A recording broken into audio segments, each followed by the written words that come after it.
Well, hello, guys. We have a pretty short one today, just two slides, and we're continuing a little bit with immigration. And of course, immigration continues, and it's not just one time. We're only talking about it this one time, and that's it. Obviously, immigration is something that is ongoing. So we are really talking here. Much more about the 1800s, the early 1800s to about the mid 1800s or so. Uh, what we're talking about right now. And so during this time period, at first, most of the immigrants came from Germany and from Ireland. And believe it or not, German was almost the official language of the United States. And in fact, for a long time, there were lots of schools that would, teach exclusively in German.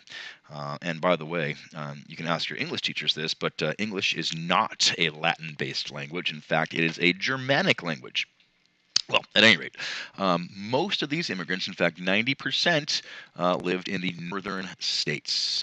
Now, of course, whenever there's a new population that is introduced somewhere, sometimes tensions sort of pop up. Ethnic tensions in terms of people having different cultural practices and different beliefs, and of course, religious tensions as well. And, it is sad, but this is not really much of a surprise as we still have these ethnic and religious tensions today all over the world, and they have been around for a long time, even prior to this. So, not a big surprise, but still very, very sad. Now, there was also a source of discrimination from people who were already in the United States. Now, stop me if this sounds familiar.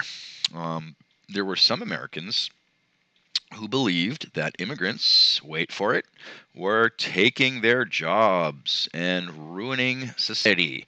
And of course, we've heard these claims time and time and time and time again. And nowadays it's one group of people. Back then, as we'll see, as you can see from down here, it was a different group of people. As we see this time, it was the Irish, and you even had signs like this posted. If people wanted to hire somebody, help wanted, but no Irish need apply. We're just not going to hire you because of your Irish background. And so, getting back up here, as we can see, they're taking jobs, ruining society, and the way that this was said is, well, look, you guys are immigrants are immoral. You're doing immoral activities such as drinking and cussing and prostitution, as if only the immigrants were doing those things. So, one of the sad things that we have to really admit about the United States is that, well, eventually, people are obviously included in our society. And you look at Germans and Irish people of German and Irish descent.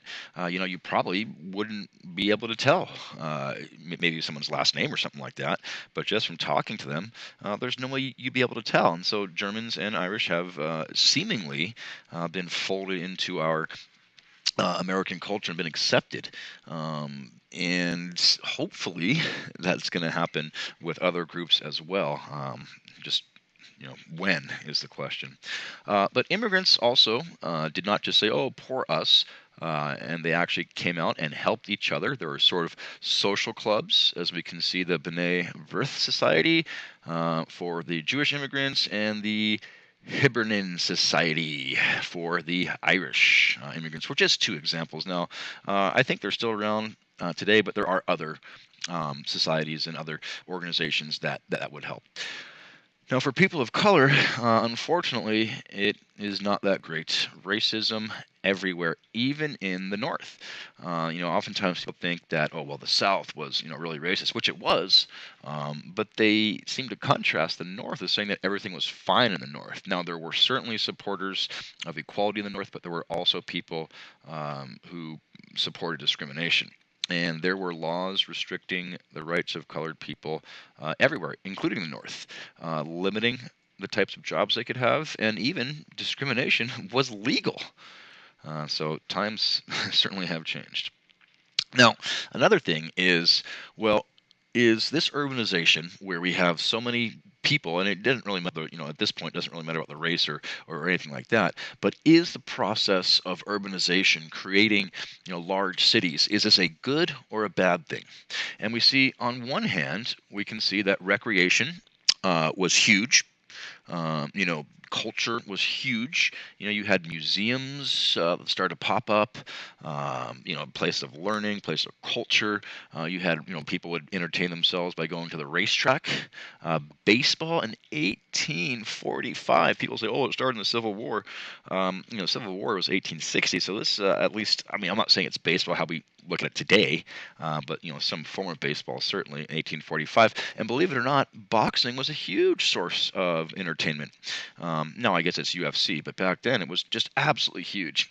And when you're talking about urban culture as a positive thing, you probably want to view urbanization as this shining, beautiful city where everything's working well.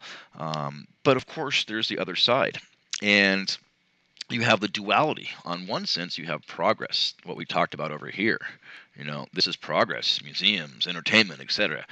But then you have decay, and decay is more down here. Now, the progress, of course, cities did provide things like schools, churches, museums that we mentioned, rule of law. But cities also, on the other hand, provided, I don't know if provided is the right word, produced disease, poverty, crime, and the term vice refers to things that society generally looks down on, bad things that you probably shouldn't be doing. So it really is a sort of duality. Are cities good? Are they bad? Or are they sort of both? All right. Well, that is it for this short one today.